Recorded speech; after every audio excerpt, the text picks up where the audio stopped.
ತುಳಸಿದಾಸ ಜಯಂತಿ ಭಕ್ತಿ ಮತ್ತು ಸಾಹಿತ್ಯದ ಸಂಗಮ. ಭಾರತದ ಆಧ್ಯಾತ್ಮಿಕ ಮತ್ತು ಸಾಹಿತ್ಯಕ ಪರಂಪರೆಯಲ್ಲಿ ತುಳಸಿದಾಸರ ಹೆಸರು ಚಿರಸ್ಥಾಯಿ.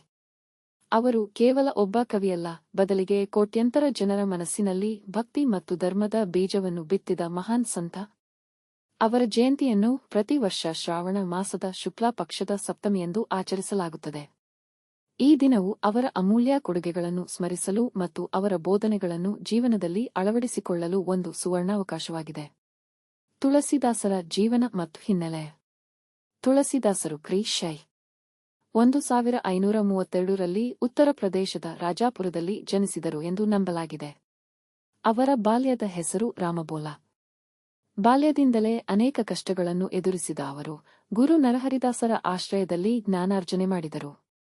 ರಾಮಭಕ್ತಿಯಲ್ಲಿ ಸಂಪೂರ್ಣವಾಗಿ ಮುಳುಗಿದ ಅವರು ತಮ್ಮ ಜೀವನವನ್ನು ಶ್ರೀರಾಮನ ಮಹಿಮೆಯನ್ನು ಕೊಂಡಾಡಲು ಮುಡಿಪಾಗಿಟ್ಟರು. ಅವರ ಬೋಧನೆಗಳು ಮತ್ತು ಕೃತಿಗಳು ಸಮಾಜಕ್ಕೆ ಭಕ್ತಿ, ಪ್ರೀತಿ, ಸಹಬಾಳ್ವೆ ಮತ್ತು ನೈತಿಕ ಮೌಲ್ಯಗಳನ್ನು ಸಾರಿದವು. ರಾಮಚರಿತಮಾನಸ ಅಮರ ಕಾವ್ಯ. ತುಳಸಿದಾಸರ ಶ್ರೇಷ್ಠ ಕೃತಿ ರಾಮಚರಿತಮಾನಸ. ಅವಧಿ ಭಾಷೆಯಲ್ಲಿ ಬರೆಯಲಾದ ಈ ಮಹಾಕಾವ್ಯವು ಶ್ರೀರಾಮನ ಜೀವನ ಚರಿತ್ರೆಯನ್ನು ಸುಂದರವಾಗಿ ಚಿತ್ರಿಸುತ್ತದೆ.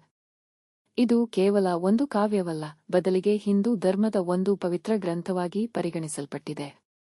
ರಾಮಚರಿತಮಾನಸವು ಜನಸಾಮಾನ್ಯರಿಗೂ ಅರ್ಥವಾಗುವ ಸರಳ ಭಾಷೆಯಲ್ಲಿ ರಚಿತವಾಗಿದ್ದು, ಧರ್ಮದ ಸಾರ, ಕರ್ತವ್ಯ, ತ್ಯಾಗ ಮತ್ತು ಪ್ರೀತಿಯ ಸಂದೇಶಗಳನ್ನು ಒಳಗೊಂಡಿದೆ. ಇದರ ಪ್ರತಿ ಚೌಪಾಯಿ, ಪ್ರತಿ ದೋಹ ಭಕ್ತಿ ಮತ್ತು ಜ್ಞಾನದ ಅಮೃತವನ್ನು ಸುರಿಸುತ್ತದೆ. ಈ ಕೃತಿಯು ಅಸಂಖ್ಯಾತ ಜನರಿಗೆ ಮಾನಸಿಕ ನೆಮ್ಮದಿ, ಆಧ್ಯಾತ್ಮಿಕ ಮಾರ್ಗದರ್ಶನ ಮತ್ತು ಜೀವನದ ಸವಾಲುಗಳನ್ನು ಎದುರಿಸಲು ಪ್ರೇರಣೆ ನೀಡಿದೆ. ಇತರ ಪ್ರಮುಖ ಕೃತಿಗಳು. ರಾಮಚರಿತಮಾನಸದ ಜೊತೆಗೆ ತುಳಸಿದಾಸರು ಅನೇಕ ಅಮೂಲ್ಯ ಕೃತಿಗಳನ್ನು ರಚಿಸಿದ್ದಾರೆ. ಅವುಗಳಲ್ಲಿ ವಿನಯ ಪತ್ರಿಕಾ, ಹನುಮಾನ್ ಚಾಲೀಸಾ, ಗೀತಾ ಕಾವ್ಯಾವಳಿ, ದೋಹಾವಳಿ ಮತ್ತು ಕವಿತಾವಳಿ ಪ್ರಮುಖವಾಗಿವೆ. ಈ ಎಲ್ಲ ಕೃತಿಗಳು ಭಕ್ತಿ, ಜ್ಞಾನ ಮತ್ತು ವೈರಾಗ್ಯದ ಸಾರವನ್ನು ಒಳಗೊಂಡಿದ್ದು, ಹಿಂದೂ ಧರ್ಮದ ತತ್ವಗಳನ್ನು ಜನರಿಗೆ ತಲುಪಿಸುವಲ್ಲಿ ಪ್ರಮುಖ ಪಾತ್ರ ವಹಿಸಿವೆ. ವಿಶೇಷವಾಗಿ ಹನುಮಾನ್ ಚಾಲೀಸಾ ಪ್ರಪಂಚದಾದ್ಯಂತ ಲಕ್ಷಾಂತರ ಭಕ್ತರಿಂದ ಪಠಿಸಲ್ಪಡುವ ಒಂದು ಶಕ್ತಿಶಾಲಿ ಪ್ರಾರ್ಥನಾ ಸ್ತೋತ್ರವಾಗಿದೆ. ತುಳಸಿದಾಸರ ಬೋಧನೆಗಳ ಪ್ರಸ್ತುತತೆ. ತುಳಸಿದಾಸರ ಬೋಧನೆಗಳು ಇಂದಿಗೂ ಪ್ರಸ್ತುತವಾಗಿವೆ. ಅವರು ಜಾತಿ, ಧರ್ಮ, ಕುಲಗಳನ್ನು ಮೀರಿ ಮಾನವೀಯ ಮೌಲ್ಯಗಳಿಗೆ ಆದ್ಯತೆ ನೀಡಿದರು. ಪ್ರೀತಿ, ಸಹಾನುಭೂತಿ, ಸತ್ಯಸಂಧತೆ ಮತ್ತು ನಿಸ್ವಾರ್ಥ ಸೇವೆಗೆ ಒತ್ತು ನೀಡಿದ ಅವರು ಸಮಾಜದಲ್ಲಿ ಸದ್ಭಾವನೆಯನ್ನು ಬೆಳೆಸಲು ಶ್ರಮಿಸಿದರು.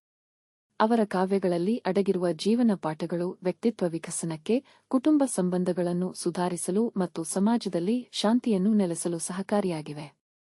ಕಲಿಯುಗದಲ್ಲಿ ಶ್ರೀರಾಮ ನಾಮಸ್ಮರಣೆಯ ಮಹತ್ವವನ್ನು ಸಾರಿದ ಅವರು ಭಕ್ತಿಯ ಮೂಲಕ ಮೋಕ್ಷವನ್ನು ಪಡೆಯಬಹುದು ಎಂಬುದನ್ನು ತೋರಿಸಿಕೊಟ್ಟರು. ತುಳಸಿದಾಸ ಜಯಂತಿ ಆಚರಣೆ. ತುಳಸಿದಾಸ ಜಯಂತಿಯಂದು ದೇಶಾದ್ಯಂತ ದೇವಾಲಯಗಳಲ್ಲಿ ವಿಶೇಷ ಪೂಜೆಗಳು, ಭಜನೆಗಳು, ಕೀರ್ತನೆಗಳು ಮತ್ತು ಧಾರ್ಮಿಕ ಉಪನ್ಯಾಸಗಳು ನಡೆಯುತ್ತವೆ. ಭಕ್ತರು ರಾಮಚರಿತಮಾನಸವನ್ನು ಪಠಿಸುತ್ತಾರೆ, ಹನುಮಾನ್ ಚಾಲೀಸಾ ಪಠಿಸುತ್ತಾರೆ ಮತ್ತು ತುಳಸಿದಾಸರ ಜೀವನ ಮತ್ತು ಬೋಧನೆಗಳನ್ನು ನೆನಪಿಸಿಕೊಳ್ಳುತ್ತಾರೆ.